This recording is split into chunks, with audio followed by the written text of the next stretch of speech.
Hello and welcome to Turning Lewks, a beauty and cosmetics podcast. I am your host, Darren, and welcome back to another episode. This month we have the long-awaited part two of the unpopular opinions with Hautemess Tom. And honestly, we get into it again. If you haven't listened to part one of this conversation, 2 episodes ago, it's a great one. But let's get into the second part of it now. Okay, the next one. This is less of like a question or anything, but it's makeup artist brands versus celebrity brands versus influencer brands. It's like Mary fuck kill. Yeah, yeah.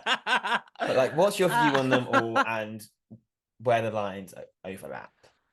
so I get very frustrated with makeup artists run brands because they sometimes make products and they sell it as if it's for makeup artists, and then regular people buy them and they don't know how to use them. And I think that makeup should be self-explanatory enough that if a person knows like base knowledge about makeup, if they buy a product, they should be able to make it work for them without having to like see how Makeup by Mario specifically applies that one thing that they've never interacted with before. Like, I really can't stand that. This is one of my big frustrations with Danessa Myrix's brand is like she clearly is making makeup for the way that she likes to use makeup, which I think most people don't do makeup the way she does makeup. She likes very glossy makeup that I don't think wears very well throughout the whole day. And so she like does photo shoot makeup, which I think is great. She does runway makeup, which is really cool, very interesting. However, as someone who's like trying to wear makeup, and I don't even like need my makeup to last all day. I don't want my makeup to look like that in life. I think it looks great on camera. I'm not buying makeup to take photos with, just photos with it. So I find that very frustrating. I think she's done a good job more recently making products that I feel like are more intuitive for like the regular person, but every time she releases something that's out of left field, I'm like, I don't need that. And I don't know. I think like a brand, like a makeup artist, it's not like owned by them, but I think of like Makeup Forever. They seem to know their lane. They're like sold in retailers for the general public. However, I think most people like only really go to them if they know what they're doing. Influencer brands, I could do without. I could do without unless they have like a very strong vision, which I think most of them lack.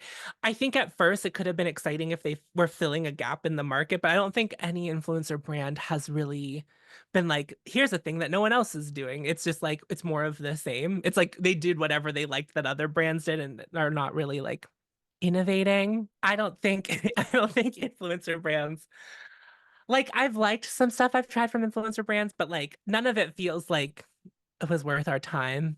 And then celebrity makeup brands, I think that one's a little bit tougher because I do think that some of them have come in with a vision. Like I think what Fenty has done was really innovative, and I think like what Rihanna did or what she managed to get together for that has like set the precedent for something like Rare Beauty to come out, which also has a pretty inclusive shade range. Like tried to meet Fenty where it's at, but like I don't need JLo Beauty or Gwen Stefani's brand.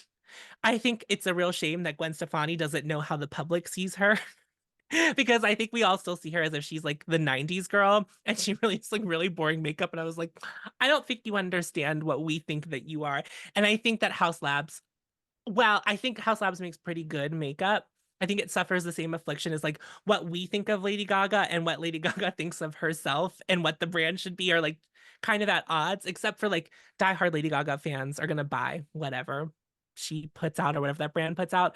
But I do think that like it's a lot. Sometimes the vision of their brand and like what our vision of them is are at odds, and that's why like they don't move product in the way that I think they think they're going to. Yeah, What definitely. about you? I feel like I used to work in like a drugstore back in the day that used to Mm, have a fragrance counter, and I feel like celebrity makeup is a bit like celebrity fragrances. And like it's been like it mm, was like over 10 years ago that I worked in that kind of retail, but like smelling like Beyonce and Rihanna's perfumes was completely different than smelling any of the other celebrity like fragrances. And you can tell like mm, some people who like I mean, I know Britney Spears was probably the big one that actually changed the mm. game of celebrity fragrances and kind of set the ball rolling in a big way. But Yeah. like you have those couple people that will do something a bit innovative or something that will stand out, and then everyone else will see that as okay, this is something we can now make money from. And a lot of times it's like, Mm. is this person really interested in this, or is it just a marketing scheme that their label Yeah. has told them to do? And that's what it kind of feels a bit like with like Gaga's brand, Ariana's brand, Gwen Hmm. Stefani's band. It's like, oh, we've seen other musicians doing it. Here, you can do it, and you can like kind of make your mark in it. But yeah, it kind of just feels like glorified merch sometimes. For sure. Especially when the holiday seasons come around. I feel like that's whenever makeups like celebrity owned makeup brands really start to feel like merch because it's like, well, you love me and you love this and you're gonna love this. I did cringe a bit when Dolly Parton announced that she was gonna release a makeup brand because I was like, Dolly, but what? Why? Like, why? Oh, Again, I looked into that, and I think that there's again a company that owns her is like like another random company that owns a lot of other mm, businesses and stuff. So it stuff. again just feels like that one's just like actually just again glorified merch where it's she's sticking Yeah. her name to products that are already out there. It's like when Madonna, when she was doing her tour, she came out with some makeup that was actually was merch, like it was sold in her merch store, but it was Okay. made. It was like I'm not sure if it's called Madonna Beauty, but it was made by the people from Too Faced and whatever their Okay. company is now. And she came out of like you could get like I think a lipstick and maybe a blush or something, but it was only sold on her tour on her merch store. But that was like so she could kind of coming out of makeup, kind of not, but in collaboration with those two Well, awful she has people like a very, too. well, she did. I don't know if it still exists, but she had a very expensive skincare brand. Oh yeah. Yeah, it was like $500 for lips. It's also Brad Pitt. Goodness gracious, there's it's like when you really start breaking out, it's like everyone really tried it at some point in the beauty industry. And it's just like I think when people announced that Rihanna was gonna do makeup, it was a little bit like weird, but I think she did it very successfully and she was like the first-ish one to do it in like such a big way that it felt very special and well thought out. But now it's like it does feel cash grabby. And the other thing is like these brands are getting sold in like the major retailers. Like House Labs is in Sephora, REM is in Ulta. I think it's REM and Sephora over there. It was. I Oh, think it might. Yes, I think. Yes, I think it is. It was when it was owned by Morphe. It definitely was. okay. And now I But can't. now, I don't know if it is still don't now, but I know. think it is. Yeah, Interesting. but Yeah. yeah, yeah. And I think it's one of those things as well. Like there's that authenticity. I think with some of the celebrity brands that feels like it's Hmm. not fully there. Like Rihanna, there was an authenticity that you could tell she wanted to change something and create makeup Hmm. that there wasn't there for her that she wanted to make. Hmm.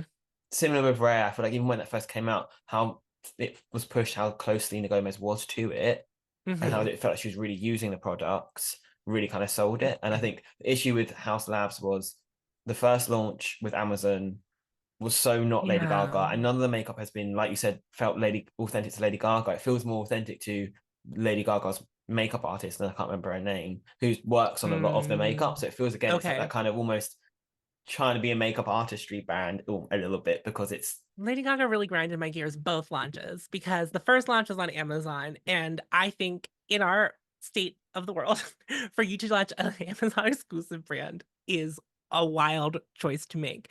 Then she went away, she comes back, and then she releases she like part of the selling point of like House Labs now is that it's a clean brand, and I hate that. what does it mean? Yeah, what do you mean? What chemical are you trying to avoid, Lady Gaga? Tell me. Who hurt you? What hurt Yeah. you? And it's also it just that to me, like when you're gonna throw clean or something and it doesn't mean anything. And the conversation by the time she relaunched it, the clean conversation was, well, what does it really mean other than it being a Yeah. sticker that people put on products and maybe it doesn't have talc in it? Now like it to me that means like, oh, so you're also trying to just jump on trends then, aren't you? Or jumping on buzzwords rather than Yeah. actually thinking about things, actually really thinking about the formulas and stuff. Yeah, I also think that like when it comes to clean beauty, it's the people who are trying to avoid ingredients know to look for them.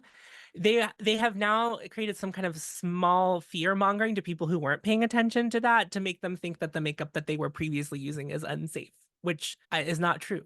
I think with makeup artist brands, there's it's that weird thing where a lot of makeup artists have created brands that then trying to sell to the mass markets, but they're makeup Hmm. artists, and it's like Yeah. it feels like I can see the appeal of buying celebrity makeup because you Hmm. might be a fan of that musician and stuff, and Yeah. obviously a lot of these makeup artists who have come up with brands are almost influencer celebrity people anyway, and if you're in the industry, Yeah. you know who they are.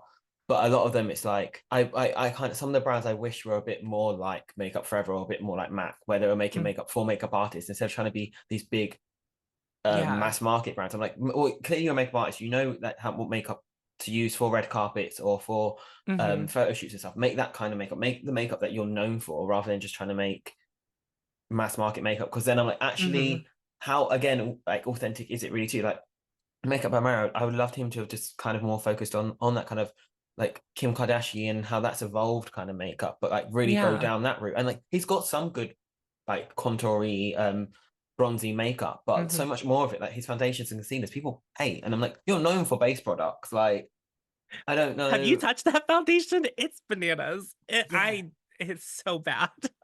literally. And I've not seen one good one person actually say they like that foundation. I have found some people, and I'm always shocked whenever I find a person who's like, this is my favorite. And I'm like, okay, Yeah, who hurt I'm so you? glad it works for you. Just so there is so much better out there, but Yeah. sure. But that's why I like kind of things like I guess Hindash a little bit more, although that's a very weird brand because like it So feels the so thing about indie. and that's the thing about Hindash is like it is also when you put what he's created versus like what Makeup by Mario has put out or like Pat McGrath has put out, it has such a vision where it's like you have to be like into it to buy it. I love Hindash Cosmetics. It's great. And those highlighters are on their way to my house right now. You best believe. And I'm so excited to touch them and play with them. But yeah, I don't think that his brand is as big as something like Makeup by Mario or they sell it at Beautylish in the United States, but like I feel like it doesn't get whatever he recently puts out until like a year later. Like it takes a long time for it to make it to America unless you're buying it directly from him.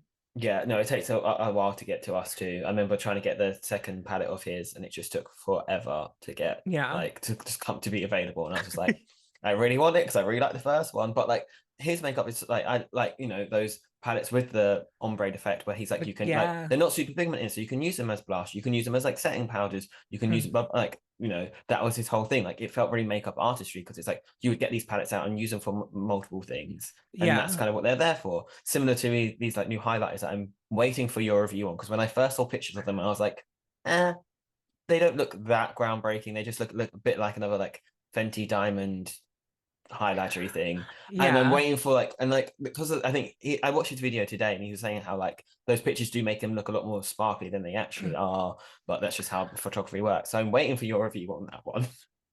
I he also described his as the gel powder formula, and Yeah. that's what these new Gucci ones are described as. So I think I don't know what this trend is, but I'm happy because the Gucci ones are great. Not gonna lie. But yeah, no, I think also the way he does things slowly as well. It's always Mm, like he's taking his time with doing things. Similarly yeah, to, I guess, Lisa Eldridge, even though she's just upset a load of her fans because she's discontinued a bunch of her lipsticks and people were up yeah, in arms about that, yeah. which I found funny. But yeah, It's the cycle of what we do. It's like if something's not selling well, she's not going to keep restocking it, and that makes a lot of sense, especially because she's such a small brand. It sounds like everything is like really in-house. It's like, yeah. yeah, the second you stop buying it is the second she'll stop making it.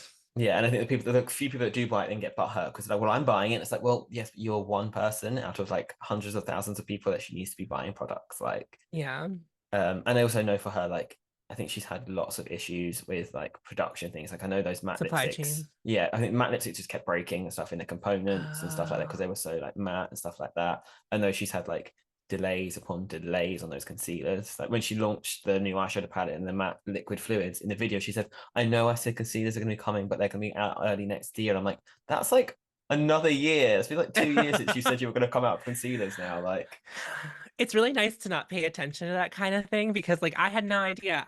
If she came out with concealers, I'd be like, "Wow, she launched concealers." I wouldn't feel any ire toward them because I didn't know that they were supposed to come 2 years ago. is it nostalgia or brands running out of ideas, or are they just stuck in the past? I think brands, much like I think the rest of the world right now, has to play it safe. And so nostalgia works because you're going to make something, and at least some people are going to buy it. The people who are like big fans of whatever intellectual property that you are working with or whatever vibe you are going for to try to sell your makeup. I think that that brands are not innovating anymore because they're worried that they're going to have to shut down at any minute. Like I really think that's what it is. So like IP collabs are really I think what are keeping some brands afloat. If I had to guess, I'm not 100% sure on that, but I think going with the safe bet is always going to be what people in at least in the most mainstream brands are gonna do. Because I feel like, we saw like a couple of years ago Colourpop with their constant IPs. And then Yeah. they've really slowed down over the last like year and a half as well. Like you barely Yeah. see anything from them anymore. Yeah, I couldn't tell you the last time. I don't talk about ColourPop on my channel, but I can't even remember the last time I saw something like new mentioned by someone. So Yeah, no. interesting. And then you also had the brands that were just basically IP brands. I can't remember their names, but they were ones that constantly doing things like Oh, the one I got the cereal and Evanescence palette out yeah, from, and I can't remember their name, but I saw and like they sent me PR. yeah. But it's like brands Yeah, like that they were just constantly, and then like again but I think it's that kind of thing of having the balance between the two, isn't it? I think if you're just known as an yeah. IP brand, people then think it kind of makes you look a bit cheap, I think, too, as well. So it's kind of having that I balance between agree. actually having makeup and then those IP brands and innovation and like everyday makeup. Because a lot of times those IPs like collabs are like rainbow palettes. They're almost always rainbow. They're almost always the ugliest thing I've ever seen. There's not been an Honestly, IP collab that I've ever actually wanted to spend money on. The Evanescence one almost got me, and then I complained enough that they just sent it to me. So yeah, I think all brands everywhere are just scared to bet on something that might not work. which is sad. It's like It is that's where you sad. lose innovation and like something new and Mhm. actually interesting. Here's one. New names for old products, aka like everything being called a skin tint when actually it's just a glorified BB cream or a light coverage foundation. What are your thoughts on that? I think in the skin tint realm, it is very confusing what they think they mean by naming them different things. If a brand has a skin tint, a BB cream, and a CC cream, I need someone to tell me what they mean. Like, what does that mean to you? Like, what does that feel like? That does not register to my brain as three separate products. Those are all going to be very similar to me in my summation of it. I guess I don't mind if it's an actual new formula and a new product and you are discontinuing whatever you had that was the similar thing that had a different name. But if you are gonna like have a line full of things that are like basically the same thing with a different name, I kind of have issues with it. And I also think it confuses like the regular market. Like if thinking of when I worked at Sephora, if someone's favorite BB cream and it was called a BB cream got discontinued and they would come in and be like, I want this BB cream. And I'm like, okay, we don't have a BB cream, but that brand makes like it's like almost the same thing, but they call it a skin tint now. They won't want it. Like it's I think they're really only shooting themselves in the foot by like flip-flopping on the names, actually. Do you think sometimes those brands literally have just repackaged or maybe renamed that product as well? Yes. Yes, yes, I do. I mean, I don't spend a lot of time comparing formulas. I don't know that I've ever like, I think I've only like once tried a formulation that was updated, and I don't remember the formula being very close, but like, I think if we all took the time to really like sit there and look at the ingredient lists next to each other and like highlighted the duplicate stuff, it'd be like, all of this is the same. My issue when it comes to like skin tints and stuff is like sometimes like brands will call something a skin tint because it's popping off online. That's what's clicking, Right. and it's a full coverage or medium coverage foundation. I'm like, it's not a skin tint. It's Okay. got Yeah. so much coverage. That's not a Yeah. skin tint. I yes. Okay, I do really hate that. The It Cosmetics CC cream, which for some reason tries to sell itself as a very low coverage look. I'm like, that is a full coverage foundation that comes in 9 shades. I don't know why we keep trying to tell people that that is like a light coverage thing. It is full coverage. And I remember when I would try to match people to it, I'm like, this is full coverage. You're not that. None of these match you. I'm sorry. Let's go Yeah. to a brand that has more shades, please. Yeah, no, yeah, literally. It's I don't understand. Like, especially with the It Cosmetic, because that's been around for Yeah, so long. And so see, no one's long. Googling CC creams. So like No. go like call it something else and add some more shades to it. Or Yeah.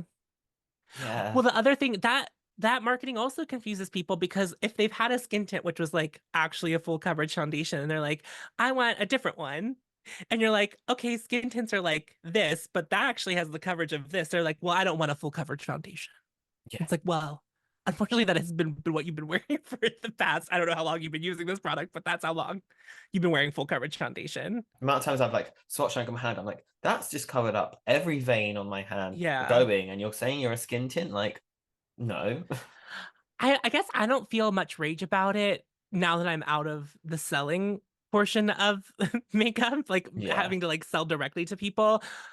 I think now I think like I'm smart enough to like look at swatches and reviews and be like, oh, that's what that is. So I guess it doesn't really bother me, but I could see it being really annoying for Yeah. people. Following on from that, do you think that like nowadays product naming and development relies too much on SEO and like Yes. TikTok and stuff? Oh, it's 100% an SEO thing. Charlotte Tilbury's products would not be a paragraph long if it wasn't an SEO thing. And the other thing, as someone who has done an ad read recently, is you have to say all of the words correctly in the correct order. And like that is like they want you to say it like that because of SEO. Like they didn't say that, but like I know that's the reason. Because it's not just we call it the Charlotte Tilbury Hollywood Flawless. Like, no, we call it the Flawless Filter from Charlotte Tilbury. That's like what we like will refer to it as. But it's like Charlotte Tilbury's Hollywood Flawless Filter for a Hollywood Glow or something like that. It's like the long name of it is like so it's like we didn't no one's calling it that. That's wild. They know that, but I do think when people are searching, they want people to be able to find the thing immediately. Yeah. Or they want it to pop up when people are searching for whatever it is because it's got so many of those names Right. into it that it'll come up no matter what kind of thing. Yeah, like it's like Makeup by Mario Foundation, Makeup by Mario Surreal Skin. Like, it's like who's looking all that up, you Yeah. know? I do love it when a new product comes out and it's got some ridiculously long name though, like and you're just like, what that's not a name for a product. That's just it looks like some an Amazon listing. Yeah, this is why I think we should go to foundation, just the Makeup by Mario Foundation, the Danessa Myricks Foundation.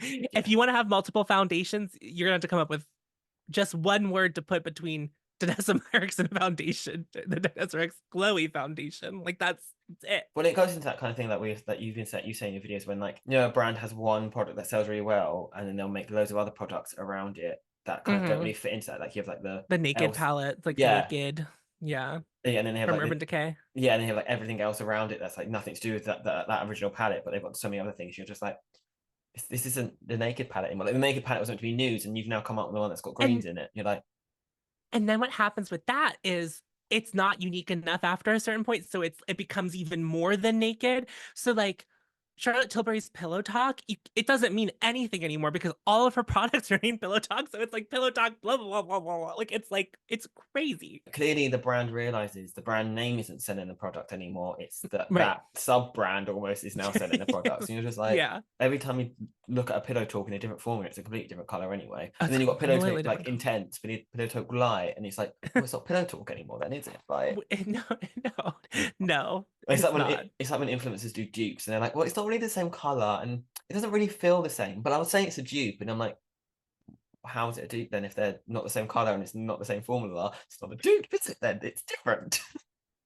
I mean, I think all of my opinions on dupes are conspiratorial, the wrong thing. I hate dupe culture. I really hate it because I think that's another thing that brands do to not innovate is to be like, oh, that product sells really well. I'm gonna just make that. It's also like the conspiracy theories I've seen around that time around like Elf will dupe something so then they can charge more money for it.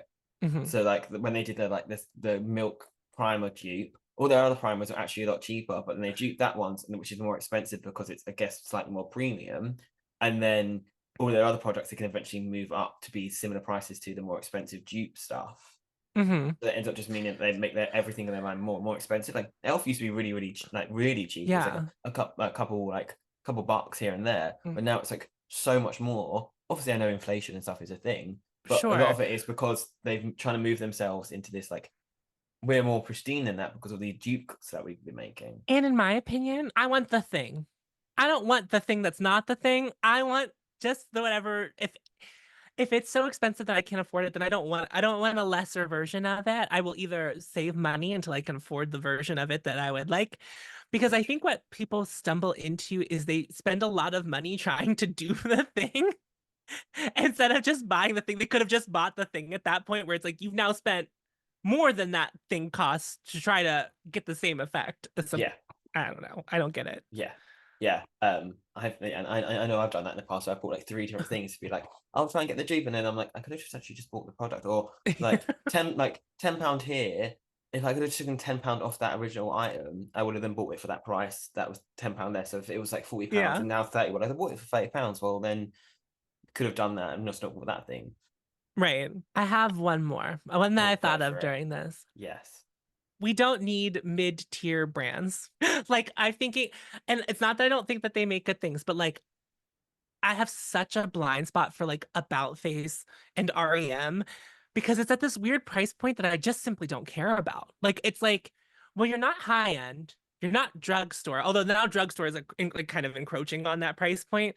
So it's like, what is the point of me buying from your brand? Is it supposed to be like slightly more premium than drugstore, but not as premium as a high-end product?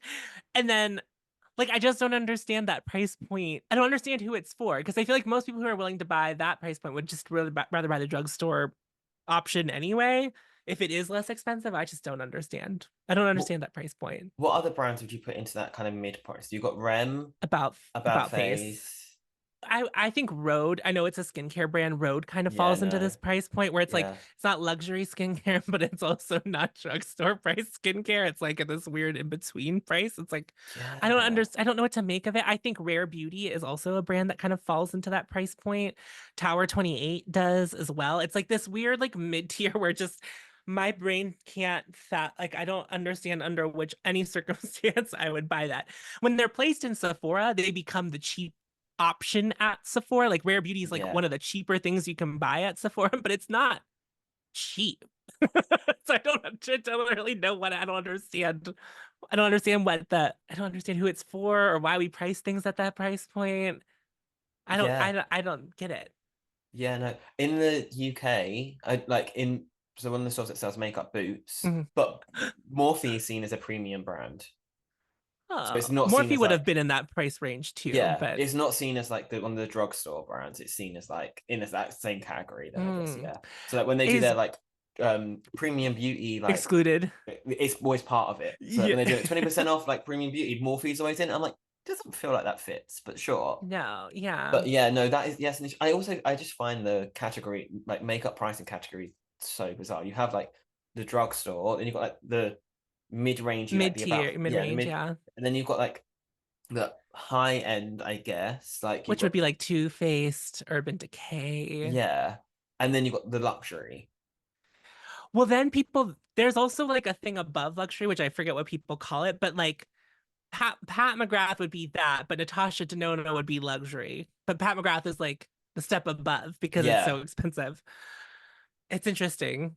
I don't understand why we do that either. I also it sounds like Boots might be set up like Ulta's are, where like drugstores on one side of the store and then the other side of the store is like the high end stuff. yeah, It's yeah, it's weird what makes it over there. Like yeah, what's on the expensive side of the store? I'm like, is it? I don't know. It's not even like I've tried some products from those brands, and I think even then I'm like, you're fine. It's fine, but there's like fine makeup that is both more expensive and less expensive than this, and I don't understand what it is. well, thank you so much for coming on again. Thank you for having me. Yeah. Even after we've just done like an hour conversation on controversial opinions, Yeah. we can both say it's also just not that deep.